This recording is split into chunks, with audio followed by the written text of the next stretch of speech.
Hello friends, welcome to Preetha வீட்டு சமையலறை. நம்ம இன்றைக்கி என்ன ரெசிபி பார்க்க போகிறோம்? சேமியா கிச்சடி ரெசிபி தாங்க. இது ரொம்ப டேஸ்ட்டாக குழந்தைங்களாம் விரும்பி சாப்பிடுவாங்கங்க. அட்டகாசமாக இருக்கும்.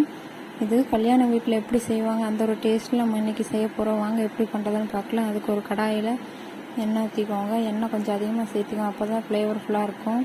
இது கூட நான் கடுகு ஆட் பண்ணிக்கிறேன். கடுகு ஆட் பண்ணதும் ஒரு பெரிய வெங்காயத்தை நறுக்கினதை ஆட் பண்ணிக்கலாம். இது கூடவே கருவேப்பிலை ஆட் பண்ணிக்கலாம். இதையும் நல்லா வதக்கணும் வதக்கி விடுங்க.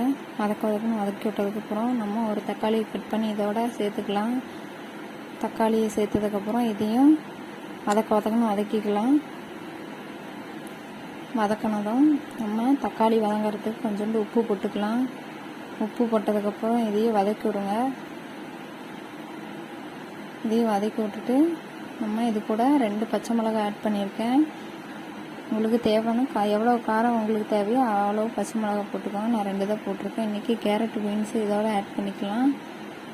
இதையும் நல்லா மிக்ஸ் பண்ணி விடுங்க. நல்லா வதக்கணும் வதக்கி விட்டு இது கூட நான் பச்சை பட்டாணி காஞ்ச பட்டாணி வேக வச்சு ஒரு கரண்டி சேர்த்துக்கிறேன்.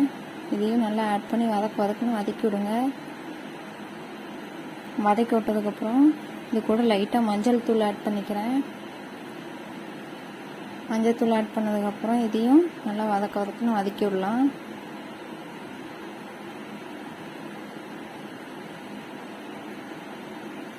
இவங்க எல்லாத்தையும் நல்லா வதக்கணுன்னே நம்ம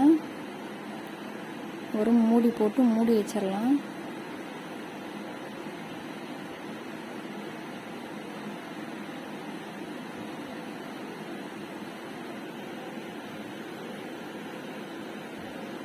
மூடி போட்டு மூடி வச்சதுக்கப்புறம் இப்போ காய் நல்லா வெந்துருச்சுங்க. காய் வெந்ததுக்கப்புறம் இதை நல்லா கிளறி விட்டுட்டு நம்ம இன்றைக்கி தண்ணி ஊற்ற போகிறோம். நான் இன்றைக்கி ஒரு சொம்பு தண்ணி ஊற்ற போகிறேன். ஒரு சொம்பு ஒரு பாக்கெட்டு சேமியாவுக்கு ஒரு சொம்பு தண்ணி கரெக்டாக இருக்கும்.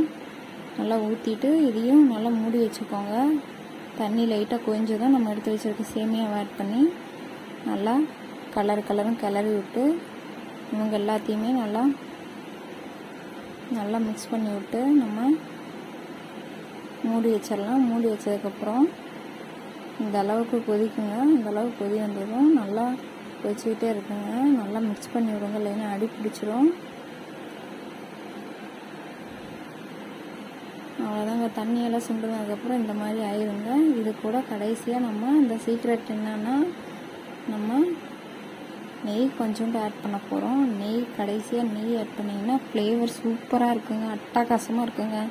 குழந்தைங்களாம் விரும்பி சாப்பிடுவாங்கங்க. நீங்கள் ட்ரை பண்ணி பாருங்கள். ட்ரை பண்ணி பார்த்துட்டு மறக்காமல் எப்படி இருந்துச்சு அப்படிங்கிறத கமெண்ட்டில் சொல்லுங்கள். இந்த ரெசிபி உங்களுக்கு பிடிச்சாலும் மறக்காமல் நம்ம சேனலை சப்ஸ்கிரைப் பண்ணிவிட்டு பக்கத்தில் அப்படியே பெல் ஐக்கானை கிளிக் பண்ணிவிட்டு நம்ம வீடியோவுக்கு ஒரு லைக் போடுங்க. தேங்க்ஸ் ஃபார் வாட்சிங். பாய்.